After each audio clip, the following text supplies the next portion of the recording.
Hello students, hope you all are safe and healthy and you liked the last class. In last class we did two accounting terms. First is business transaction and second is event. उसी series को आगे बढ़ाते हुए आज हम करने जा रहे हैं अगले दो अकाउंटिंग टर्म्स, वेरी इम्पोर्टेंट है।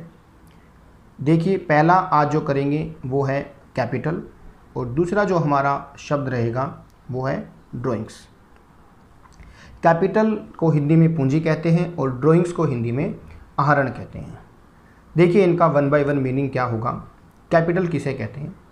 Capital is that amount which is invested by owner to start a new business और टू एक्सपेंड हिज बिजनेस।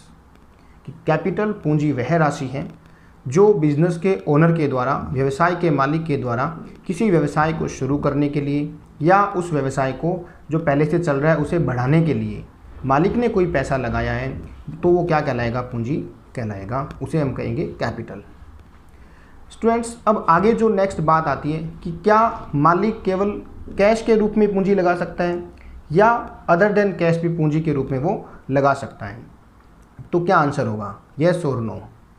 तो इसका आंसर बिल्कुल येस होगा कि मालिक कैश के अलावा भी पूंजी के रूप में कुछ लगा सकता है। कैश के अलावा क्या क्या हो सकता है? गुड्स लगा सकता है, मालिक गुड्स दे सकता है, बिजनेस को शुरू करने के लिए लगा सकता है। और ऐसे ही एसेट्स, अगर कोई ओनर के द्वारा कोई एसेट्स अगर बिजनेस को शुरू करने के लिए लगाई गई है तो वो भी क्या कहलाएगी? कैपिटल कहलाएगी। एग्जाम्पल से समझते हैं। जैसे आप एक किराना की शॉप खोलना चाहते हैं, तो किराना शॉप में जब आपने सोचा कि मुझे किराना की शॉप खोलनी है और आपने उसमें क्या क्या लगाया। देखिए, जैसे आपने एक शॉप बनाई, उस शॉप को बनाने का 3 लाख रुपए का 3 लाख का खर्चा आया। उस शॉप में आपने फर्नीचर लगवाया और लाइटिंग वगैरह करवाई, तो उसका फर्नीचर एंड फिटिंग्स का एक्सपेंस आपका 2 लाख रुपए का हुआ। और आपने उस शॉप के अंदर 2 लाख रुपए का सामान रखा, गुड्स बाज़ार से लाए, किराना का जो आइटम होती है वो आप गुड्स उस शॉप में आपने रखा और 10,000 आपने कैश रखा। तो ये जो कुल मिला के सारा काम आपने उस दुकान को, उस शॉप को शुरू करने के लिए किया, क्या क्या किया? देखिए, 5 लाख रुपए में आपकी शॉप बन के तैयार हुई विद फर्नीचर। 2 लाख रुपए का आपने गुड्स रखा और 10,000 का आपने उसमें कैश रखा। अब आज आपकी शॉप की ओपनिंग है, तो आज आपका बिज़नेस शुरू हो रहा है। तो आज तक जितना आपने अपनी जेब से उस बिज़नेस को, उस शॉप को शुरू करने के लिए लगाया है, वो सारा क्या कहलाएगा? आपकी कैपिटल कहलाएगी, बिज़नेस की कैपिटल कहलाएगी कि आपने इतना पैसा लगा दिया। तो टोटल कितना होगा?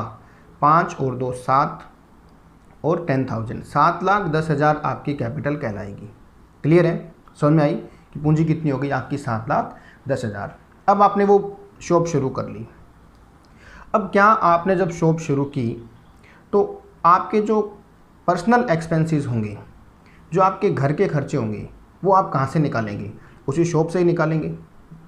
उसी शॉप में आप जो आइटम सेल करके जो प्रॉफिट अर्न करेंगे, उस प्रॉफिट को या उसमें से शॉप में जो पैसा आएगा उसी में से कुछ पैसा आप अपने घर के लिए निकालेंगे। तो हमारा जो सेकंड वर्ड है वो ड्राइंग्स, दूसरा शब्द क्या है? आहरण।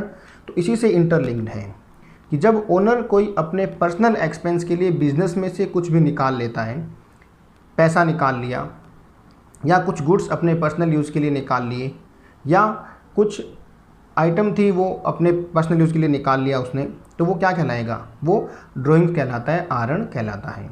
कि if anything, if amount and goods withdrawn by owner for his personal use is known as drawings, उसे हम क्या कहेंगे? आहरण कहेंगे। जैसे आपने जो किराना की शॉप खोली, उसमें से आपने किराना का आइटम हर महीने 10,000 का आइटम आप अपने पर्सनल यूज़ के लिए घर भेज देते हैं, है ना? तो 10,000 आपकी क्या हो गई? ड्राइंग्स कहलाएगी। जितना पैसा आपने बिज़नेस को चलाने के लिए लगाया, बिज़नेस को शुरू करने के लिए लगाया अपनी जेब से, वो कहलाएगी कैपिटल। अगर आपने बिज़नेस में से कुछ निकाल लिया पर्सनल यूज़ के लिए, आपने अपने बेटे की फ़ीस भर दी बिज़नेस में से, बिज़नेस का जो पैसा था उसमें से आपने बेटे की फ़ीस भर दी, तो क्या कहलाएगी? बेटे की फ़ीस भरना आपका पर्सनल एक्सपेंस है, तो वो आपका क्या कहलाएगा? ड्राइंग्स कहलाएगा। लेकिन अगर मान लो, बताइए कि आपने दुकान का जो बिल था, बिजली का बिल पे किया, तो वो क्या होगा? बिजली का बिल आपने पे किया बिज़नेस के पैसे से, तो क्या वो पर्सनल एक्सपेंस है? नहीं, वो एक्सपेंस किसके हैं? वो बिज़नेस के एक्सपेंस हैं, उन्हें हम बिज़नेस के एक्सपेंस में लिखेंगे। ठीक है, समझ में आया आपको? आशा करता हूँ आपको दोनों मीनिंग, कैपिटल और ड्राइंग्स का, दोनों का मीनिंग आपको समझ में आया होगा। इसी तरह हम आगे की क्लास में और 2 नए शब्दों के साथ आएंगे। आज के लिए इतना ही, धन्यवाद, थैंक्स। और हमारे चैनल को लाइक और सब्सक्राइब करना ना भूलें, अधिक से अधिक लाइक करें, शेयर करें, ताकि ये इम्पोर्टेंट क्लास सभी बच्चों तक, जो नए बच्चे कॉमर्स के हैं, उन सब तक पहुंच पाए।